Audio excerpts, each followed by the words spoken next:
Rich man mocks a black janitor's singing until he hears the final note. Revealed. The janitor's voice echoed through the empty marble lobby, soft at first, then soaring like it didn't belong in a place where he was treated as invisible. High above him, the building's owner listened, amused, certain that a black man with a mop could never carry a real note. The laughter, the mocking, the quiet, everyday cruelty had become routine. But this time, something was different. One final note would expose a secret he never saw coming and turn his mockery into something else entirely. What happens when the man you look down on holds the power to change everything? His name was Marcus, and most people only noticed the cart he pushed, not the man behind it. Every night, long after the last executive hurried out, he moved through the glass tower with a quiet rhythm, emptying trash, wiping fingerprints from doors, polishing floors that never reflected his own face in the company's success stories. By day, the building was a monument to wealth and power. By night, it was Marcus's world. He knew every echo, every creak, every forgotten coffee cup. He also knew that if he stayed invisible, he stayed safe. A black janitor in a luxury high-rise learned that lesson fast. When no one was around, his routine changed. As he swept, he hummed. As he wiped, he let melodies slip out under his breath. In the stairwell, in the basement, in the empty lobby, his voice grew bolder, stretching notes he had been holding inside all day.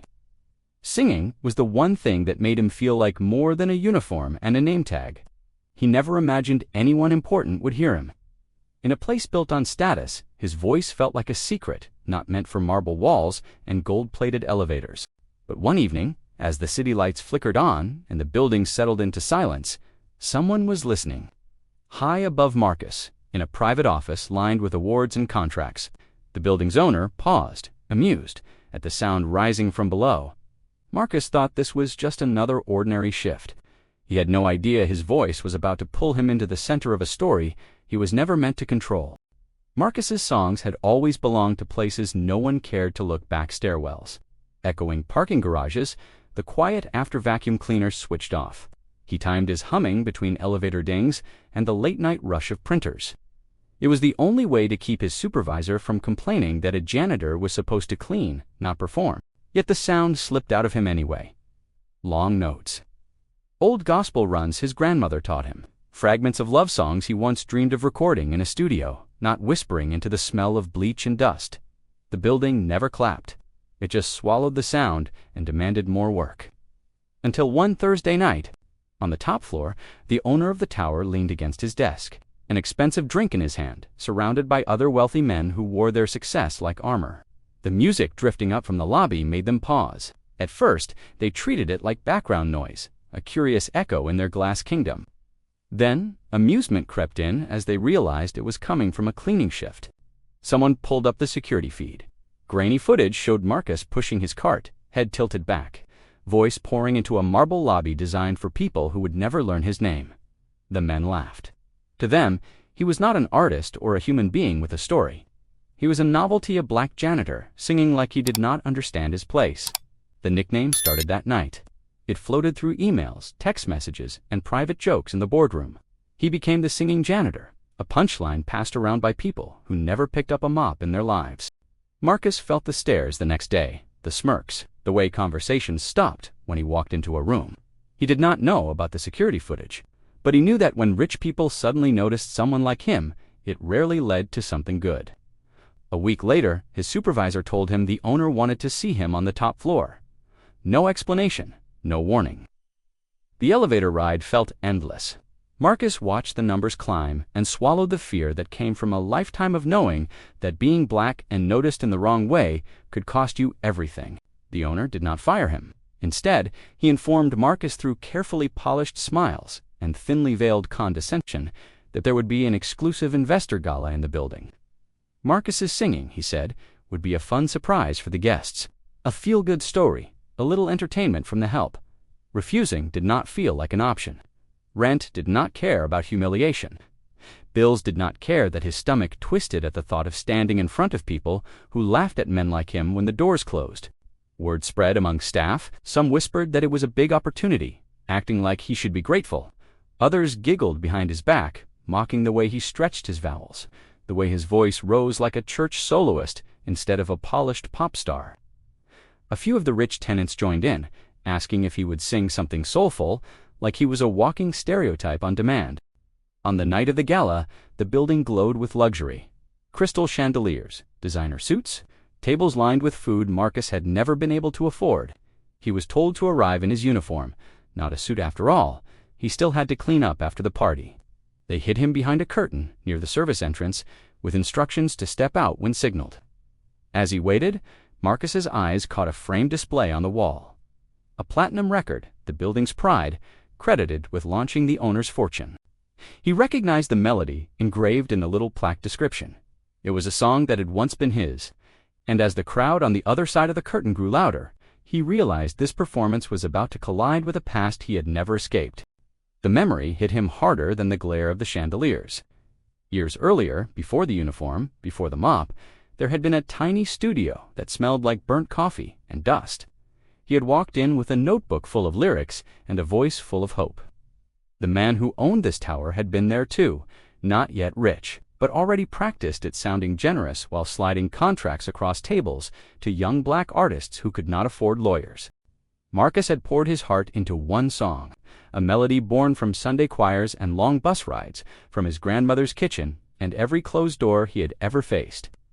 He had recorded it once, raw and trembling, trusting the promise that, if it did well, everyone would eat. It did more than well.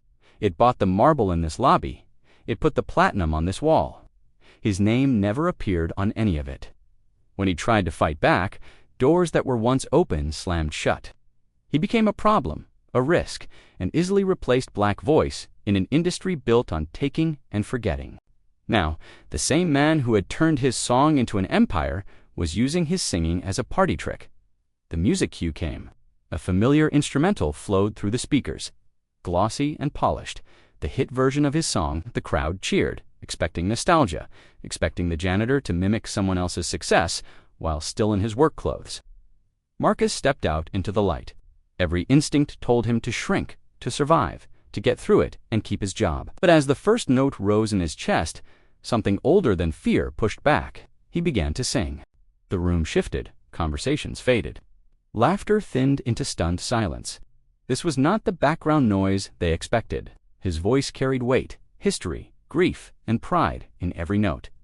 He did not copy the radio version. He sang the way he had sung it the first time, before lawyers and producers carved his story out of it.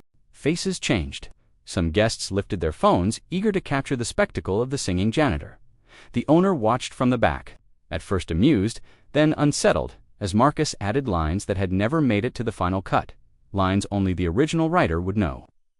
The song climbed toward its final note, the one flourish he had kept for himself all those years arun nobody else had ever sung. As he drew breath and launched into it, stretching the note higher, longer, bending it into a shape that carried his entire stolen past, the owner felt the air leave his body. In that single, impossible note, the truth he had buried refused to stay silent any longer. The note finally fell into silence, but the room did not move. Glasses hovered in midair. Forks paused above plates. For a breathless moment, the gala felt less like a celebration and more like a courtroom. People began to piece it together. The improvised lines, the way his phrasing wrapped around the melody like it had been born in his lungs, not in a boardroom. Eyes drifted from Marcus to the platinum record on the wall, then back again. Some guests kept recording, sensing that something was happening that could not be controlled by a publicist or a press release. The owner stepped forward, face tight, trying to turn the moment into a harmless spectacle. But the cameras had already caught his discomfort. They had already captured the janitor in a worn uniform, standing beneath the hit that had stolen his voice and funded someone else's empire. By morning, the video had spread far beyond the marble lobby. Headlines and comment sections asked why the man who sounded like the soul of the song had never been mentioned. Old stories resurfaced. Former colleagues remembered a young black singer who once chased a dream and then vanished. Documents began to circulate, showing contracts written to erase a name, not to share success. Marcus did not become a millionaire overnight. Laws and systems move slowly, especially when they are built to protect those already at the top. But he gained something the tower had long denied him: visibility, credibility, a platform. His name slowly appeared beside the song in places it had been scrubbed away. He left the night shift, not as a charity case, but as a creator, reclaiming what he could of a stolen past. Still, no settlement could return the years he spent cleaning the floors of a building his own art had helped raise. His story is not rare. Across industries, black talent is taken, repackaged, and sold while its creators are pushed into the shadows, told to be grateful for whatever scraps they receive. The question is not whether voices like Marcus's exist. The question is, in a world built to profit from their silence, will we finally choose to hear them and stand beside them when the lights come on?